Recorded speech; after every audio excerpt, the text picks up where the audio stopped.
Audiolivro Embaixadores do Reino: Como glorificar a Deus através das finanças, de Camila Moraes Russo. Capítulo 8: Como fazer um orçamento. Mariana é uma entusiasmada professora do ensino fundamental.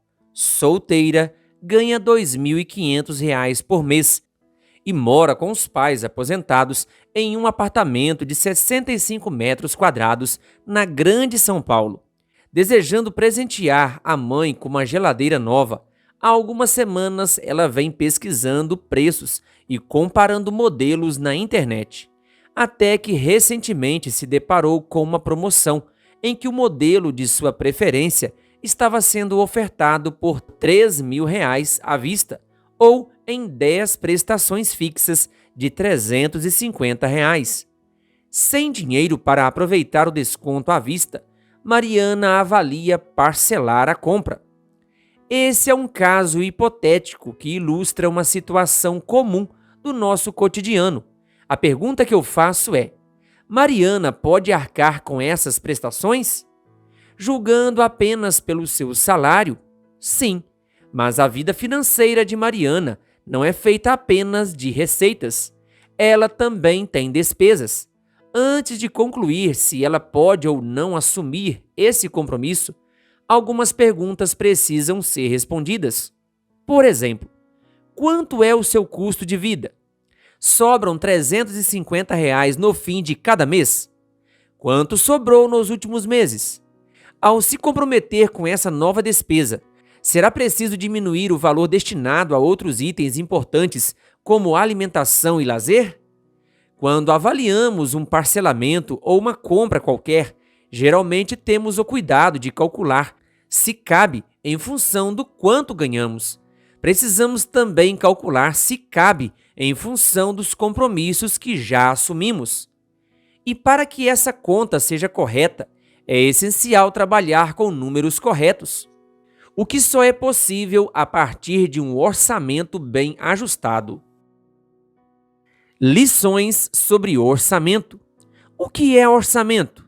Definido de forma simples, orçamento é uma previsão das entradas e saídas de dinheiro, ou seja, das receitas e das despesas de um determinado período. Esse período pode ser anual, dividido em recortes mensais, conforme o exemplo a seguir. Leitura da tabela. Primeira coluna: receitas, despesas, sobras. E uma coluna para cada mês a ser preenchido com os valores destas informações. Antes de avançar para uma tabela mais detalhada, podemos já extrair algumas lições aqui. Primeira lição: se a soma das despesas for a mesma que a das receitas, não haverá sobras. Óbvio, infelizmente, muitos ignoram essa matemática básica. Vivem no limite ou até além do que suas receitas são capazes de suprir. O correto seria viver abaixo. Por sinal, um dos maiores benefícios de adotar um orçamento é justamente este: identificar as correções necessárias para que haja sobras. Segunda lição: se o orçamento em si é apenas uma previsão, pouco efeito produzirá se não for devidamente conferido e controlado a partir das receitas e despesas efetivamente ocorridas mês a mês.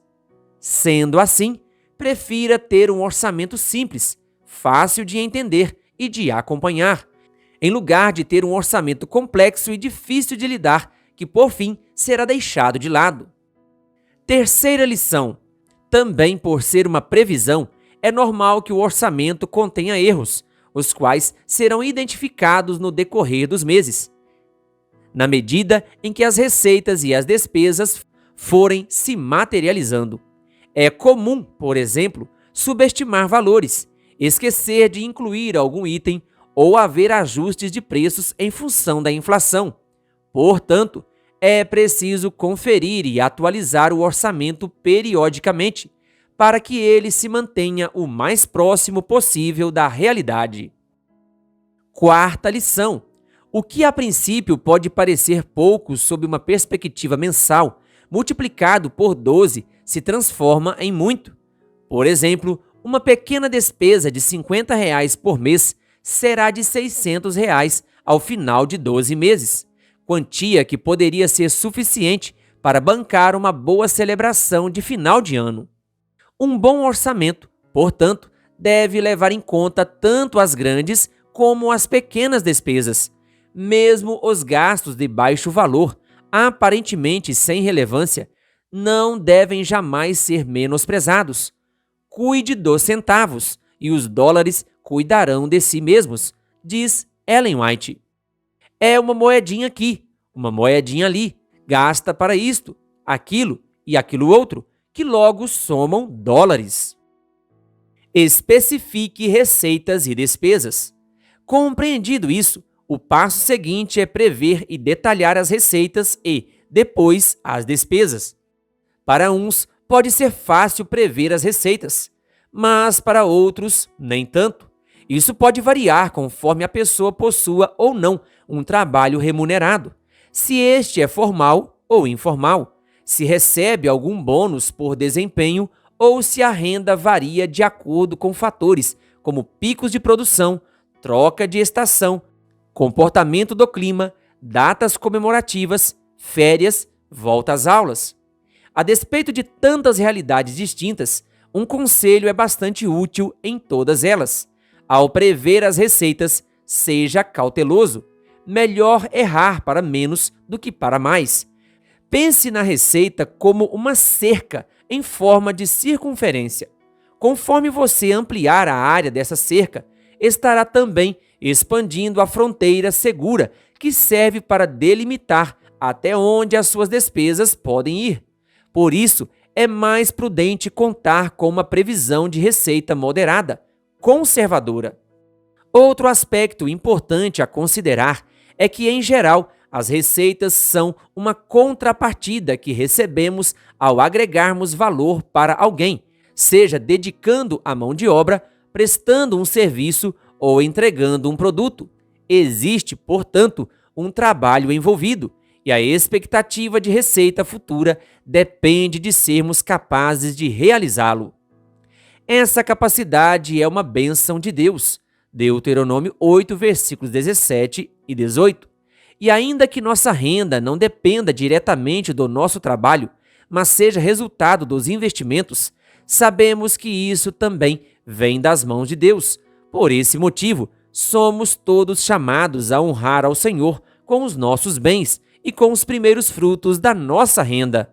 Provérbios 3, versículo 9. Portanto, a primeira parte do orçamento consiste em separarmos a parte que pertence a Deus, ou seja, dízimos e ofertas.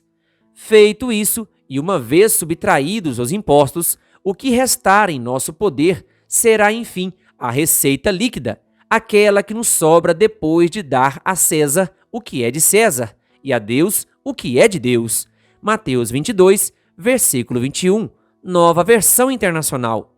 Antes de considerarmos essa receita para fins de gastos, devemos reservar a parte que será doada, bem como aquela que será poupada, como aprendemos no capítulo 4. Completada essa primeira etapa, é a vez de prever e listar cada uma das despesas, cuidando para não criar um detalhamento excessivo, ao ponto de sobrecarregar o orçamento com pormenores que tornarão sua manutenção uma tarefa complexa e cansativa. Nem generalizar demais, deixando de esmiuçar contas importantes. Por exemplo, você não precisa detalhar especificamente quanto gastou com sabonetes no decorrer do mês, mas também não deve simplesmente lançar uma conta, compras do mês, deixando de descrever minimamente o que está embutido nessa despesa. Outro erro a ser evitado consiste em efetuar vários pagamentos em dinheiro, sem o devido cuidado de anotá-los em algum lugar, a fim de conferir depois. São gastos R$ 100, R$ 200 ou mais em despesas que, sem registro, acabam ficando sem controle. É importante criar o hábito de anotar cada despesa realizada, seja num papel guardado na carteira ou num caderninho fácil de carregar na bolsa. Pode ser também num bloco de notas do celular, num aplicativo ou numa planilha eletrônica. Tanto faz. Use a ferramenta que for mais fácil para você. O que importa é anotar cada entrada e saída de dinheiro. Do contrário, como você poderá depois conferir se está vivendo ou não de acordo com o seu orçamento? A maneira mais comum de organizar essa anotação consiste em utilizar uma tabela. Nas linhas são descritas primeiramente as receitas, depois as prioridades e, por fim, as despesas, agrupadas em ordem de importância. Já nas colunas são preenchidos os respectivos valores, conforme o mês correspondente. A planilha a seguir contém um modelo simplificado de orçamento pessoal, com algumas contas principais que poderão lhe servir de guia. Todas as categorias de despesas nela listadas são apenas sugestões. Você pode excluir e incluir linhas conforme a sua realidade. Por exemplo, se você não tem animal de estimação, não há motivo para manter a linha Cuidados com o Pet. Havendo um parcelamento, você deve detalhar essa despesa. Leitura da planilha. Orçamento pessoal. Modelo sugestivo. Uma coluna para cada mês do ano e uma última coluna para o total. Linhas divididas por categoria. Primeira linha, receita bruta. Segunda linha, dízimo, 10%. Terceira linha, ofertas, uma determinada porcentagem. Quarta linha, impostos. Quinta linha, receita líquida. Sexta linha, doação, uma determinada porcentagem. Sétima linha, poupança, uma determinada porcentagem. Oitava linha, receita disponível. Nona linha, moradia. Décima linha, prestação, aluguel, condomínio, IPTU, energia, água, gás. Coloque em cada linha de acordo com as suas despesas. Categorias de despesas. Primeira categoria, moradia. Coloque em cada linha de acordo com a sua despesa. Prestação, aluguel, condomínio, IPTU, energia, água, gás. Segunda categoria, alimentação. Supermercado, padaria, feira. Terceira categoria, saúde. Consultas e exames, medicamentos, dentista. Quarta categoria, educação. Mensalidade, material, uniforme. Sexta categoria, comunicação. Internet, telefone, assinaturas. Sétima categoria, transporte, combustível, seguro, IPVA, manutenção, táxi, transporte público. Oitava categoria, lazer e celebrações, restaurantes, passeios, viagens, presentes. Nona categoria, cuidados pessoais, cabeleireiro, academia, esportes, vestuário. Décima categoria, cuidados com o pet, veterinário, ração. 11ª categoria, tarifas e anuidades. 12ª, ajudas e mesadas. 13ª, outros. Última linha, sobras. Vale comentar que a classificação outros, embora esteja prevista, deve ser evitada. Faça um esforço para alocar cada despesa dentro de uma categoria específica. Quanto mais diligente você for nesse exercício, mais consciência terá quanto ao perfil dos seus gastos. Isso servirá de grande ajuda no momento de fazer ajustes ou se planejar. Por falar em planos, é importante saber que o orçamento é apenas uma ferramenta, embora seja muito útil e necessário. O orçamento sozinho não resolve a vida financeira de ninguém. Avalie constantemente seu orçamento. Pode ser, inclusive, que seu orçamento de início esteja muito ruim, bem apertado ou até negativo, com despesas superando as receitas. Isso significa que você deva desistir de ter um orçamento? Claro que não. Pelo contrário, mesmo um orçamento ruim serve como referência, ponto de partida para o plano que você deverá traçar a fim de melhorar a situação. A propósito, uma vez finalizado o orçamento, saiba que você precisa visitá-lo constantemente. Na jornada de controle das finanças, o orçamento deve ser acompanhado, conferido e alimentado com certa frequência, ao menos uma vez por mês. Do contrário, para nada servirá. A fim de facilitar esse trabalho, conforme vimos no capítulo anterior, prefira utilizar uma única conta corrente, para que você possa receber seus proventos e pagar suas contas. Ao centralizar suas finanças em um único banco, ou dois, se houver necessidade, ali ficará automaticamente registrado todo o seu histórico de transações, facilitando assim o trabalho de conferi-las depois, uma, a partir do extrato bancário. Enfim, manter um registro de todas as entradas e saídas e confrontá-las sempre com o orçamento é uma tarefa essencial, mas não precisa ser complicada. Na verdade, é bastante simples, tão simples como somar e subtrair. Muitos não o fazem por acharem chato ou por mera preguiça, mas a palavra de Deus adverte: por causa da preguiça, o telhado enverga, por causa do ócio, surgem goteiras na casa. Eclesiastes 10, versículo 18, nova versão transformadora. Como embaixadores do reino, somos chamados a revelar para o mundo o alto padrão de excelência que rege a pátria celestial.